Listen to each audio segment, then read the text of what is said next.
Cake order করার পর সেটা নিতে আসেনি এরকমটা অনেকবার হলোই নিয়ে। আর আমি জানি তোমরা এটা শোনার পর আমাকে আবারও বলবে যে কেন আমি অ্যাডভান্স ছাড়া কেকের অর্ডার নিয়েছি, কিন্তু সেটা একদমই নয়। এই দিদি আমাকে অ্যাডভান্স করেছে কিন্তু কেকটা কেন নিতে আসলো না আমি জানি না।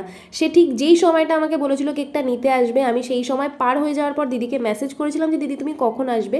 তো দিদি আমাকে রিপ্লাইও করেছিল যে একটু পরে আসবো, মানে একটু লেট হবে, এক্স্যাক্ট টাইম বলতে পারছি না। তো স্বাভাবিকভাবে আমি তাকে আর কোনো কল করিনি এটা শোনার পর, কিন্তু তারপর যখন রাত 9টা বাজে তখন তাকে আমি কল করি, কিন্তু সে আমার আর একবারও কল রিসিভ করে না। সত্যি কথা বলতে অন্যান্য সময় আমার ভীষণ রাগ ওঠে সেই সব কাস্টমারের উপর যারা এমনটা করে যে কেক অর্ডার করে কেক আর নিতে আসে না। তবে এবার আমার রাগ হচ্ছিল না একদমই, উল্টে টেনশন হচ্ছিল।